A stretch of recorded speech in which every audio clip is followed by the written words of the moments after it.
Greetings, YouTube.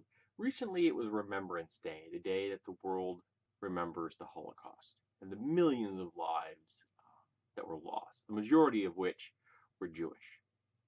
And Republican politicians felt a need to speak out on this day because it's one of those days that they have to tick off on their list of things that they have to say. Because if they don't say it, people will say, well, why didn't you talk about X, Y, and Z? So they feel compelled to tick off that box and make sure they make a public statement.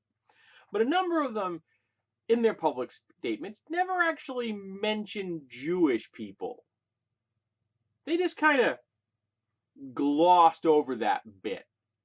They seem to have pulled an all lives matter line of bullshit. One of them specifically said, Paul Ryan, that never again, which is a really popular phrase when referencing the Holocaust, that we as a people will never let that happen again. I have a news flash for the Republicans in particular, but Americans in general, who often are historically ignorant on a profound level as a byproduct of our abysmal education system. During the 1930s, the German government, the Nazi government, tried to get the Jewish people out of their territories. They tried to get them out of the country. That was their initial stage of the final plan. Get rid of the Jewish people by just moving them someplace else. But none of the first world nations would take them, including America. So America had the opportunity to take in Jewish refugees, and America said, nah, we don't want you. You're Jewish. Because America, then and now, is deeply bigoted. Anti-Semitism was much more prevalent back in the 1930s than it is now. It is still prevalent in America. Theistic bigotry was present then, and it's present now, probably at the same levels. And then, of course, the whole race thing, because whole lots of people think of Jewish people as being some kind of strange, separate biological strain of humanity, because they're deeply bigoted douche canoes. But guess what, folks? It's 2017, and refugees are knocking on our door. And what is America doing right now? Saying, nah, we don't want you. Now, remember that historical context thing I mentioned a few minutes ago? I know that was a long time ago for some folks, particularly in the GOP base. But when we didn't take the refugees in, and none of the other first world nations took in the refugees, all the developed nations are like, nah, we don't want you Jewish refugees.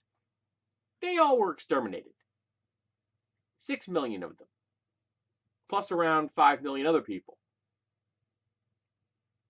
So we have the opportunity right now to take in refugees, most of whom are Muslim, into our countries, protect them from the regimes out there right now that want to exterminate them. And America isn't doing it.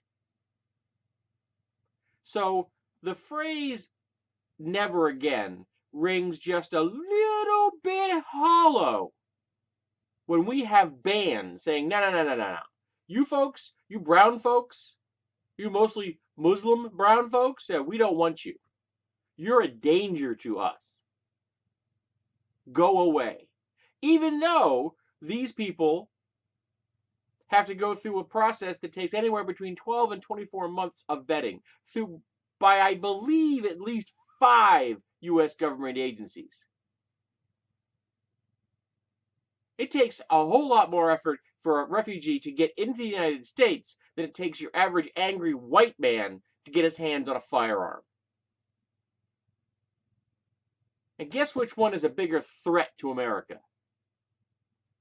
So I don't want to hear the bullshit from any GOP base members or any politicians in the GOP about never again. Well, we have a ban on people getting into our country who desperately need a safe place to come to.